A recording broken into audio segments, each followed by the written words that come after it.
Tapi kalau kita kembali melihat reaksi dari pemerintah, kalau kita lihat sih memang sejauh ini dari Kementerian Keuangan, Pak Purbaya dan lain-lain masih menegaskan bahwasanya kondisi kita masih aman.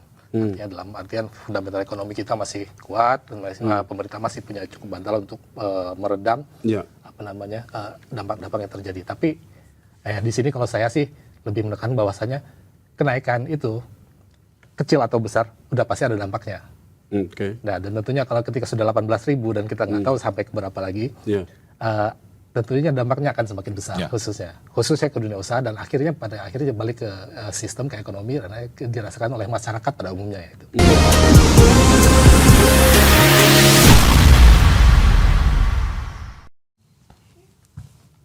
Assalamualaikum warahmatullahi wabarakatuh. Ketemu lagi Sobat Sindo di The Comment. Rupiah tembus 18.000, Indonesia baik-baik saja atau tidak? Nah, kita akan membahasnya nanti bersama Mas Pung Purwanto dan juga kita hadirkan pakarnya Mas Faisal dari IDX Channel. Nah, kita akan lihat dulu sebelum membahas lebih lanjut mengenai kondisi rupiah hari ini. Kita akan lihat dulu tayangan berikut ini.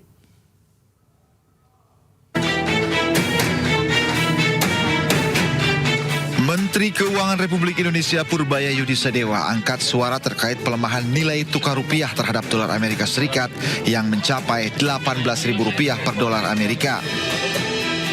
Purbaya tak menampik jika pelemahan rupiah ini berdampak pada besar utang yang dibayar pemerintah. Namun, Purbaya menilai saat ini kondisi fiskal masih mampu meredam dampak pelemahan nilai tukar rupiah. Tapi basically fundamental rupiah berada di bawah level yang sekarang, lebih kuat dari yang sekarang. Pak, soal intervensi, kalau intervensi yang Bapak lakukan itu masih di... Itu gimana update-nya Pak? Masih nggak sih Pak sampai hari ini Pak? Intervensi yang Bapak bilang yang di SBN itu Pak? Di SBN masuk terus. Update-nya gimana Pak? Udah berapa sih Pak sampai hari ini? Iya. Dan dampaknya gimana Pak per rupiah? Mungkin 8 triliun lebih yang di obligasi ya. Tapi itu yang boleh diomongin ya, nggak apa-apa biar Anda tahu saya intervensi sedikit. Terus ya 10 tahun kan relatif stabil atau cenderung turun. Jadi dampaknya ada ke surat utang kita. Purbaya juga mengungkapkan pemerintah telah mengucurkan anggaran sekitar 8 triliun rupiah di pasar obligasi untuk meredam penurunan nilai mata uang rupiah. Pemerintah juga menjaga imbal hasil surat utang pemerintah atau obligasi agar dapat meningkatkan daya tarik investor asing. Ketika masyarakat mendengar rupiah mencapai 18.000 per dolar, ini sebagian langsung panik. Tapi sebenarnya seperti apa? Nah, apakah ada angka-angka yang mungkin nggak dibaca oleh masyarakat atau seperti apa? Nah, kita akan tanya dulu ke Mas Faisal. Sebenarnya seperti apa, Mas? Ya, kalau kita ngomongin ketika dolar naik dalam waktu singkat ya dari 16.500-an lah kira-kira ya, kemudian ke sekarang 18.000 sudah menembus 17.000-an yang tadi jadi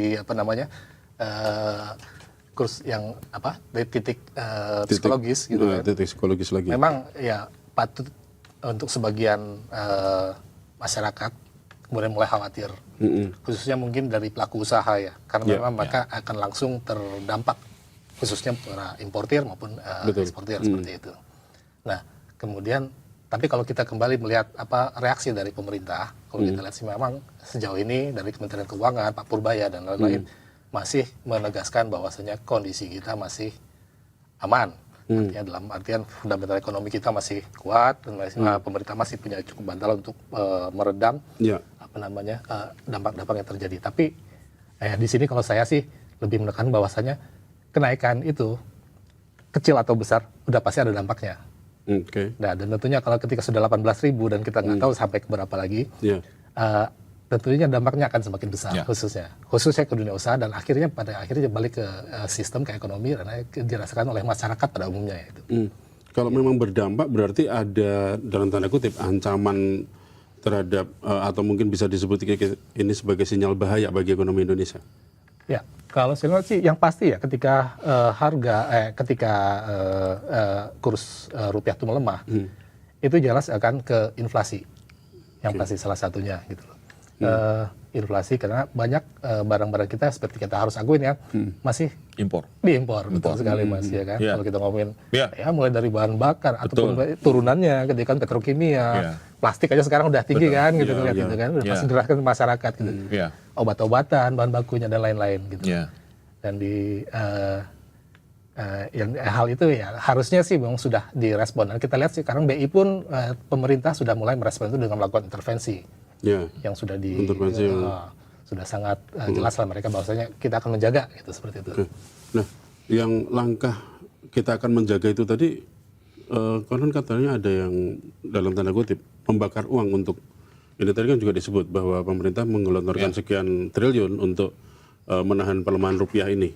Betul. Sebenarnya gimana Mas Bung? Apakah ini efektif kira-kira? Ya, itu jangka pendek ya. Artinya itu memang respon yang kalau menurut beberapa orang itu respon yang memang semestinya respon apa ya? Ya respon semestinya memang ketika rupiah turun ya kita harus intervensi. Iya. Pertanyaannya adalah sampai berapa kuat cadangan devisa kita untuk intervensi, Nah. ya kan?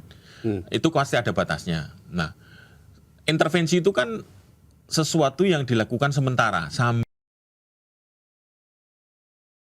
melakukan polisi-polisi yang memang berdampak Ya. baik sehingga menahan rupiah dan ISG yang turun itu secara sistematis.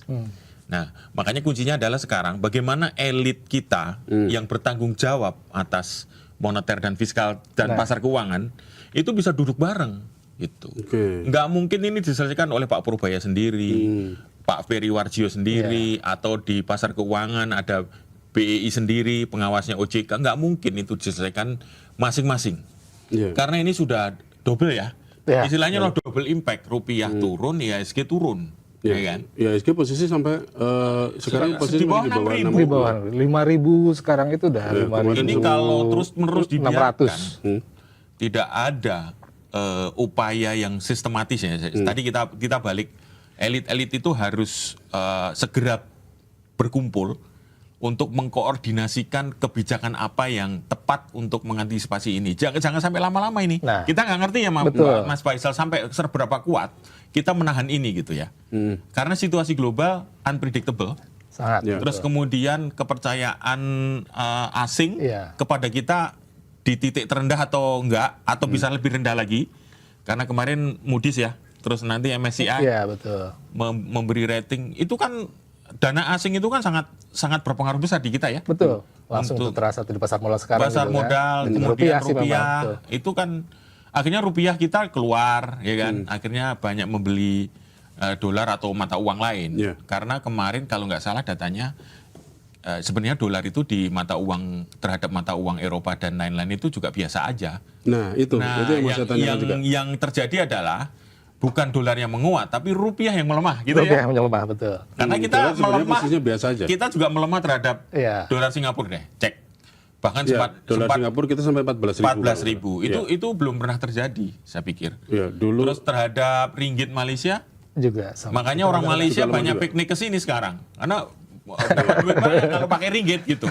Iya. Masih lebih menang ya. Nah, sama dong Vietnam aja kayaknya kita juga mengalami pelemahan. Nah, ini artinya ini situasi yang membuat kita tidak bisa sendiri-sendiri menyelesaikan ini.